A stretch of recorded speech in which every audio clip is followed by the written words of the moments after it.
ID विस्फोट कर उड़ा देने वाले तथा कई नक्सली घटनाओं को अंजाम देने वाले 2 हार्डकोर नक्सलियों ने सुरक्षा बलों समक्ष किया आत्मसमर्पण। वरीय पुलिस अधीक्षक गया के निर्देशानुसार गया पुलिस द्वारा अन्य सुरक्षा बलों के सहयोग से नक्सलियों की गिरफ्तारी हेतु लगातार विशेष अभियान चलाए जा रहे हैं। इसी क्रम में नक्सली प्रदीप सिंह भोक्ता उर्फ नीरज एवं दिनेश भूया उर्फ उमेश उर्फ मिठन ने वरीय पुलिस अधीक्षक गया 205 कोबरा बटालियन, सीआरपीएफ 159 बटालियन एवं एसएसबी 32 बटालियन के समक्ष आत्मसमर्पण किया। ये बिहार झारखंड राज्य में दर्जनों नक्सली कांडों के वांछित अभियुक्त थे। झारखंड राज्य में भी इन दोनों के विरुद्ध कई कांड दर्ज होने की संभावना है। इस संबंध में जानकारी प्राप्त कर अग्रिम कार्रवाई की जा रही है। वांछित अंतर्राज्यीय हार्डकोर नक्सलियों को आत्मसमर्पण करने हेतु विशेष अभियान लगातार जारी है। ये दोनों हार्डकोर नक्सली गया जिला सहित अगल बगल जिलों के दर्जनों कांडों में फरार चल रहे थे। इनके द्वारा अपने साथियों के साथ मिलकर कई जघन्य कांडों को अंजाम दिया गया है। गया जिले में गया पुलिस तथा विभिन्न सुरक्षा बलों के द्वारा जिसमें सीआरपीएफ 159 बटालियन, सीआरपीएफ की कोबरा बटालियन तथा एसएसबी की 2 बटालियन के द्वारा यहाँ पर लगातार नक्सलियों के विरुद्ध लगातार कार्रवाई की जा रही है। और इसी क्रम में जो सुरक्षा बलों की कार्रवाई से प्रभावित होकर के और जो बिहार सरकार की पुनर्वास सब आत्मसमर्पण नीति है उससे प्रभावित होकर के 2 नक्सलियों के द्वारा आज पुलिस कार्यालय गया में यहाँ पर आर्म्स और एम्यूनिशन के साथ सरेंडर किया गया है।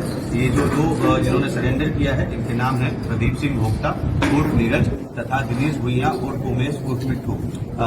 ये जो दोनों नक्सली हैं ये पूर्व में गया जिले में कई मामलों में ये शामिल थे और साथ ही साथ गया जिले के अलावा औरंगाबाद तथा अन्य जो झारखंड से भी पता किया जा रहा है कि झारखंड में कुछ 3 घटनाओं में ये शामिल रहे हैं।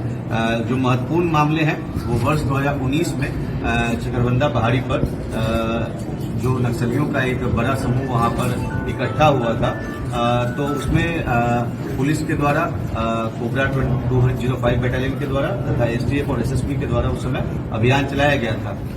लेकिन उस अभियान के दौरान नक्सलियों के द्वारा एक आईडी ब्लास्ट किया गया था जिसमें कोबरा के एक जो सब इंस्पेक्टर हैं वो शहीद हुए थे।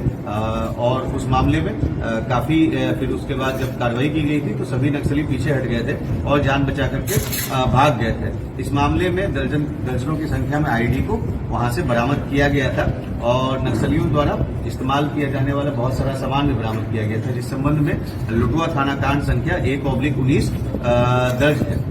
इसके अलावा लुटुआ थाना के नागोबार में भी वर्ष 2019 में मई माह में 17/5/2019 को नक्सलियों का एक समूह देखा गया था जिसमें सुरक्षा बलों के द्वारा जब वहां पर कार्रवाई की गई थी तो उसमें एक नक्सली मारा गया था और घटनास्थल से भारी संख्या में हथियार और कारतूस बरामद हुए थे जिस संबंध में लुटुआ थाना कांड संख्या 6/19 दर्ज है।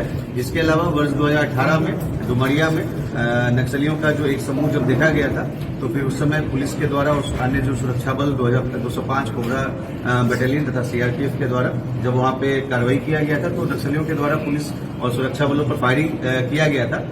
परंतु उसके बाद जब सुरक्षा बलों के द्वारा वहां पर जवाबी कार्रवाई की तो काफी जो बिहार सरकार की आत्मसमर्पण नीति है जो अपडेटेड नीति है उसके तहत इनको अगले 3 साल तक अगर इनके द्वारा अच्छे तरीके से ये रहते हैं तो उसके बाद मतलब इनके एफडी में भी जमा करा दिया जाता है जो कि 3 साल बाद इनको मिलता है जो कि 2.5 लाख रुपए है। और साथ ही साथ जब अगर ये प्रशिक्षण करना चाहते हैं रोजगार के हिसाब से प्रशिक्षण करना चाहते हैं तो उस समय प्रशिक्षण अवधि में भी इनको 10,000 रुपये प्रति माह इनको स्टाइपेंड दिया जाता है। इसके अलावा अन्य भी जो काफी सारी जो इनको सुविधाएं हैं नीति के तहत वो दी जाती हैं। मुख्यतः उसका उद्देश्य यह है कि ये नक्सली विचारधारा से अलग हो जाए और पुनः उस प्रकार की विचारधारा में सम्मिलित नहीं हो। इसके लिए जो भी रोजगार के लिए पर्याप्त जो साधन जो इनको ट्रेनिंग है या जो अन्य सुविधाएं मुहैया कराई जानी है उसको कराई जाए। कब ये नक्सली बना था अभी हम लोगों ने इनसे पूछताछ किया है और इनसे पूछताछ के आधार पे जो अग्रतर कार्रवाई है वो किया जाएगा। सर कब ये नक्सली संगठन सर आप कह रहे हो पूछताछ किया जाएगा, जबकि ये आत्मसमर्पण कर रहा है, फिर पूछताछ नहीं। अभी लाया गया है और उस क्रम में पूछताछ किया जाएगा। अच्छा, इनसे एक बात पूछ लूं? हाँ पूछ